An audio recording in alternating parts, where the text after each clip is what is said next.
Hello दोस्तों, नमस्कार। Learner CSC with कमल में आप लोगों का स्वागत है। आज का जो टॉपिक रहने वाला है, फ्लो कंट्रोलर। फ्लो कंट्रोलर का काम होता है डेटा को सुरक्षित और संतुलित डिलीवर करने का तरीका होता है। फ्लो कंट्रोलर डेटा को एक ऐसा मैकेनिज्म है जो सेंडर और रिसीवर की क्षमता के अनुसार ही डेटा को भेजने देता है, ताकि रिसीवर ओवरलोड ना हो। जैसे एक सेंडर ने डेटा सेंड किया, लेकिन सेंडर की स्पीड ज़्यादा है और रिसीवर करने की स्पीड है स्लो है, तो ये क्या करता है, बैलेंसिंग करता है, ताकि डेटा क्या कर सके, ओवरलोड ना हो सके, कि जितनी रिसीवर की कैपेसिटी है उसके अकॉर्डिंग ही डेटा क्या करता है, सेंड करता है। तो ये फ्लो कंट्रोलर।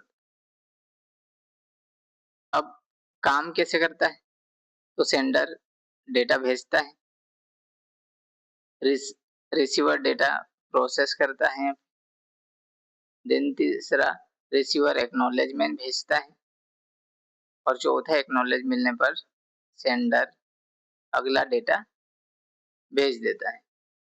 इस प्रकार से स्टेप बाय स्टेप प्रोसेस होती है। इसके क्या क्या फायदे, डेटा लॉस कम हो जाएगा, नेटवर्क पर लोड कम होगा, और ये रिलायबल और कुशल ट्रांसमिशन करेगा।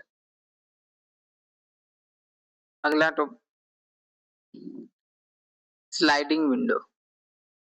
स्लाइडिंग विंडो का काम क्या होता है, ये रिसीवर की अपनी जो बफरिंग स्पेस है के अनुसार विंडो साइज RWN बताता है कि विंडो साइज कितनी लेना है, कितने भेजना है, डेटा कितने भेजना है एक बार में। अपने को विंडो साइज अगर मान लो कि 3 ले लिया, तो एक बार में 3 डेटा भेजने के बाद फिर एक्नॉलेजमेंट लेना। अगर 5 भेजना है तो 5 सेगमेंट भेजने के बाद हम उसका एक्नॉलेजमेंट लेते हैं। तो ये बताता है कि हमको विंडो साइज क्या रखना है, जो रिसीवर की कैपेसिटी कितनी है, कितने सेगमेंट तक ये क्या करेगा, डेटा को रिसीव कर सकता है, उसके अकॉर्डिंग ही हम उसको डिवाइड करके ही भेजते हैं। अगला, सेंडर उसी विंडो साइज के भीतर रखकर कहीं टीसीपी सेगमेंट में भेजता है। टीसीपी सेगमेंट में क्या करता है, सेंड करता है। हर एक्नॉलेजमेंट प्राप्त होने पर विंडो अगले स्लाइड भेज देता है। जैसे हम ये कंप्लीट हुआ डेटा, उसके बाद वो एक्नॉलेजमेंट वापस सेंड करता है। फिर नेक्स्ट है, अगर 3 है तो 3 डेटा भेजेंगे, यहाँ पे सेगमेंट्स भेजेंगे क्योंकि ये टीसीपी पे काम करता है। देन वापस एक्नॉलेजमेंट होगा, तो नए सेगमेंट भेजे जाते हैं। ये तकनीक सेंडर को बिना रुके डेटा भेजने की अनुमति देता है, जिससे नेटवर्क का जो थ्रूपुट है और ये एफिशिएंसी दक्षता बढ़ाती है। उदाहरण के लिए, यदि रिसीवर की विंडो साइज 5000 बाइट्स है और प्रत्येक सेगमेंट को 1000 बाइट्स में भेजना, इसको कितने में टुकड़े करना पड़ेगा सेगमेंट को, सेंडर को एक बार में अधिकतम 5 सेगमेंट में भेजना पड़ेगा। यानी कि हमारा सेंडर है और ये इधर हमारा रिसीवर है। एक बार में 100 का डेटा, दूसरी बार में 100, तीसरी बार में 100, ऐसे 500 हम डेटा भेजेंगे। जब 500 डेटा कंप्लीट हो जाएगा, उसके बाद ये एक बार में एक्नॉलेजमेंट भेजेगा रिसीवर की डेटा मुझे प्राप्त हो गया या मिल गया। तो एक मिलने के बाद विंडो आगे बढ़ती है और अगले सेगमेंट भेजे जाते हैं। जैसे एक्नॉलेजमेंट मिल गया, उसके बाद वो बताता है कि अब मुझे नेक्स्ट वाला सेगमेंट भेजो, तो नेक्स्ट 5 सेगमेंट और भेज देता है, फिर एक्नॉलेजमेंट लेता है। तो इस प्रकार से चलता रहता है। दूसरा आता है एक्नॉलेजमेंट। अब एक्नॉलेजमेंट कैसे भेजता है, एक्नॉलेजमेंट कौन देता है, रिसीवर। जब रिसीवर डेटा कोई सेगमेंट सफलतापूर्वक क्या कर लेता है, रिसीव कर लेता है, ये सेंडर को क्या भेजता है, एक्नॉलेजमेंट भेजता है, जो आपने डेटा भेजा है वो मुझे प्राप्त हो गया है या रिसीव हो गया है। देन दूसरा एक्नॉलेजमेंट का कि नेक्स्ट एक्सपेक्टेशन बाइट नंबर भेज देता है, कि अब जैसे 1000 तक मेरे पास डेटा आ गया है, अब नेक्स्ट 1001 से मुझे डेटा भेजो। तो इस टाइप से एक्नॉलेजमेंट देता है। यानी सेंडर ने किस बाइट तक डेटा प्राप्त कर लिया है उसका अगला वाला से स्टार्ट करना है। यदि कोई सेगमेंट खो जाता है या उसमें रुक जाता है तो ये वापस रिट्रांसमिट करने के लिए देता है, या उसका टाइम आउट या डुप्लीकेशन एक्नॉलेजमेंट पुनः भेज देता है कि ये वाला डेटा मेरे पास नहीं आया। ठीक है, यहाँ पे एग्जांपल दे रखा है एक्नॉलेजमेंट जैसे 501, जैसे मान लो कि एक बार में 5 सेगमेंट आए यानी कि 1000 के आए, तो टोटल कितने 5000 आ गए। अब नेक्स्ट वाला जब बोलेगा कि मुझे 5001 वाला आगे सीरीज से मुझे डेटा भेजो, तो ये रिसीवर 0 से 5000 तक के कुल बाइट्स ये रिसीव कर ले, उसके नेक्स्ट वाले से भेजने के लिए एक्नॉलेजमेंट किसको भेजता है, सेंडर को। फिर एक्नॉलेजमेंट अक्यूमुलेटिव होता है, यानी एक्नॉलेजमेंट कई सेगमेंट में रिसीव कर सकता है। नेक्स्ट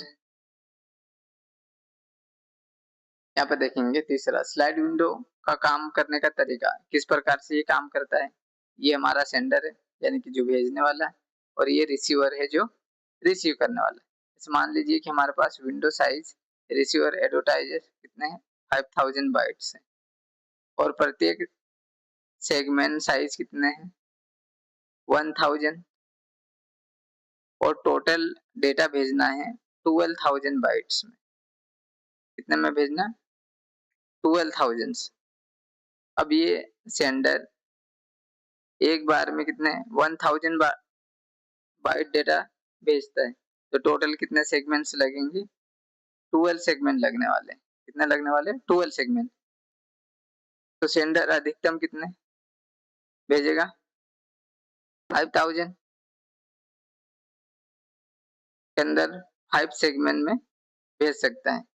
तो पहले 1000, दूसरा 1000, 3000, फोर्थ 1000 और फिफ्थ 1000, यानी कि एक बार में ये 5000 बाइट का डेटा भेज सकता है। सेगमेंट भेजेगा, भेजने के बाद उसे एक रिसीवर ने उसे एक्नॉलेजमेंट भेजता है। एक्नॉलेजमेंट क्या भेजेगा 5001। इसका मतलब ये है कि 0 से 5000 बाइट्स उसने क्या कर लिया रिसीव कर लिया। तो सेकेंड स्टेप, अगला जो स्लाइड रहेगा 5000 का और रहेगा, देन नेक्स्ट भेजेगा, वापस उसने 10001 0 से 10000 का डेटा उसने क्या कर लिया रिसीव कर लिया। तो ये 10001 का एक्नॉलेजमेंट देगा। उसके बाद फिर नेक्स्ट स्टेप आएगी, लेकिन अब बचता है कितना उसके पास 2000 ही डेटा। तो ये दो विंडोज साइज में भेजेगा 1000 और 1000, दो सेगमेंट भेजेंगे। अब इसके पास इसने कितने प्राप्त कर लिए हैं 0 से 12000 बाइट रिसीव कर लिया। ये बोलेगा नेक्स्ट के लिए 12001 के लिए, लेकिन उसको भेजना कितना था 12000 ही डेटा भेजना था। इसी प्रकार विंडो आगे बढ़ती रहती है और सेंडर लगातार डेटा भेजता रहता है। इसके बाद एक्नॉलेजमेंट फ्लो, समय के साथ एक्नॉलेजमेंट कैसे प्रभाव होता है सेंडर और रिसीवर के बीच में। तो ये जो अभी मैंने बताया वही चीजें यहाँ पे समझा के रखी कि एक सेगमेंट 0 से 99 भेजेगा, फिर दूसरा सेगमेंट 1000 से 1099, इस टाइप से सेगमेंट भेजता रहेगा पूरा। अगर इसमें एक भी सेगमेंट अगर नहीं पहुंचता तो ये 5 सेगमेंट वापस रिट्रांसमिट करता है। क्या करता है रिट्रांसमिट करता है। एक भी पैकेट इसमें एरर आती है तो स्लाइड विंडो क्या करता है ये 5 सेगमेंट पूरे के पूरे रिट्रांसमिट करता है अगर एक्नॉलेजमेंट नहीं मिलता है। अगर एक्नॉलेज मिल जाता है तो नेक्स्ट सेगमेंट के लिए एक्सपेक्टेशन रखता है ठीक है, तो इसी प्रकार से ये सेगमेंट भेजते रहते हैं। फिर नेक्स्ट बाइट्स, यहाँ पे पूरा समरी दे रखा है, पूरा एग्जांपल्स कि जैसे एक वेब ब्राउजर सेंडर किसी वेबसाइट यानी कि सर्वर रिसीवर से कोई फाइल डाउनलोड कर रहा है, तब रिसीवर की जो एडवर्टाइज्ड विंडो कितनी है, 6000 बाइट की, और ये मैक्सिमम सेगमेंट साइज कितना 1000 ही ले सकता है, और कुल डाउनलोड फाइल है 15000 की। तो इसको क्या कर देगा, बांट देगा, यानी कि 1000 6 सेगमेंट में भेजेगा। एक बार में कितने सेगमेंट भेजेगा, 6 सेगमेंट। सेगमेंट भेजने के बाद यानी कि 0 से 5999 कितने डेटा जाएगा, सेंड करे एक बार में। उसके बाद रिसीवर एक्नॉलेजमेंट भेजेगा कि 6001 भेजो नेक्स्ट वाला सीरियल नंबर, तो ये 6 और भेज देंगे, तो 6 सेगमेंट, तो 11999 हो गए, टोटल 6000 से भेजे जाते हैं। अब बोलेगा नेक्स्ट कि एक्नॉलेजमेंट देगा कि 12001 भेजो, अंत में कितने सेगमेंट बैठ जाते हैं, क्योंकि टोटल 15000, 3 सेगमेंट बचते हैं, 12000 से लगाकर 14999 तक भेजे जा चुके हैं, रिसीव हो गए। एक्नॉलेजमेंट के लिए देगा कि 15001। अब बोलेगा कि अब डेटा जितना था मैंने सारा के सारा पूरा डेटा कंप्लीट भेज दिया, अभी मेरे पास कोई भी डेटा नहीं। ठीक है, तो इस टाइप से हम डेटा भेजते हैं, किसके अकॉर्डिंग, जो रिसीवर की कैपेसिटी के अकॉर्डिंग हम डेटा क्या करते हैं, भेजते रहते हैं, जितनी कैपेसिटी, ताकि डेटा ओवरफ्लो ना हो, ओवरलोड ना हो, इसलिए हम यूज करते हैं फ्लो कंट्रोलर का। ठीक है, उम्मीद करता हूँ कि आप लोगों को समझ में आया होगा। अगर समझ में आया तो लाइक, शेयर और सब्सक्राइबर करना ना भूलें, और कुछ भी डाउट हो तो कमेंट सेक्शन में जरूर। धन्यवाद।